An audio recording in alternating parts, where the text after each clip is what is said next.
жыл өткөн сайын биз салмагыбызды жакшы контролдой албай калабыз. Бул эмне үчүн болот? Кыймылдасак деле, ары бери жүрсөк деле, аз тамак ичсек деле биздин салмагыбыз кошулушу мүмкүн, же болбосо ошол эле абалда туруп турушу мүмкүн. Же болбосо арыктаган аябай оор болот. Анткени 30 жаштан баштап дени сак адам бир жылына 1% өзүнүн булчуңдун салмагын жогото баштайт. Бул ар бир адамдарда болот. Эркек, аял карабай бүт баарында болот. Ошондуктан май кошулат дагы, бирок ошол эле кезде эттердин салмагы азая баштайт. Эмне кылсак болот? Тамактануу туура жүргүзүшүбүз керек.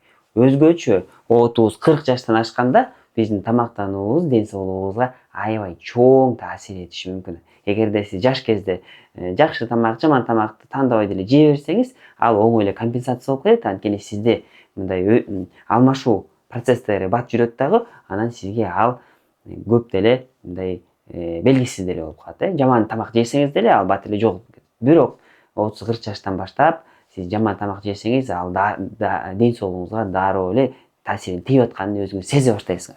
Ошондуктан сиз тамактанганда 200-300 килокалорийге азыраак тамактанышыңыз керек.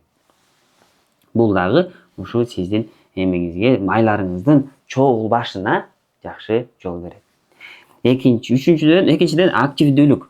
Активдүүлүк деген сиздин огороддо жүрүп иштегениңиз эмес, көчөдө басып ары бери жүргөнүңүз эмес, бул өзгөчө активдүүлүк. Бул атайын ушуга көңүл бөлүп жасай турган активдүүлүк. Бул кандай активдүүлүк дей турган болсоңуз, 2 саат кардио нагрузкалар. Кардио деген эмне? Кардио деген бул жүрөктүн иштеши 130дун тегереги болуш керек. Мисалы үчүн, сиз жөн эле үйдө отуруп, колуңузду ары бери кыймылдатып коюштан эмес, бирок сыртка чыгып, катуураак басып, же болбосо керек болсо даже чуркап, эгерде башка жериңиз ооруп, тизелериңиз оорубаса, эң жакшысы бул велосипед же болбосо сүзүү болсо жакшы болот. Анткени сиз катуу иштегенде жүрөгүңүздүн согушу 130 болсо 1 минутасына, анда бул ушу кардио нагрузка деп эсептелет. 130-140 деп эле иштей берсеңиз болот.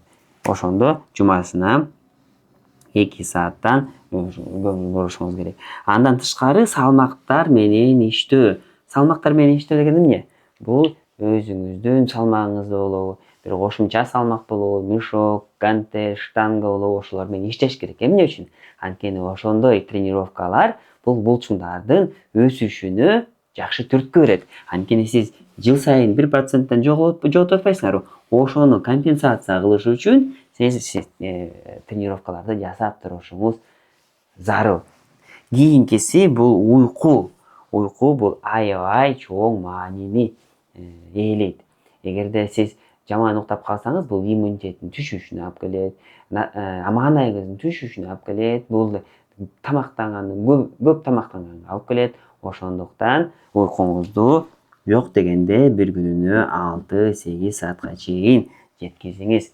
Андан көп болсо дагы болбойт, анткени аябай көп уйку бул дагы ушу ал кетүүнүн бир себепкери болот.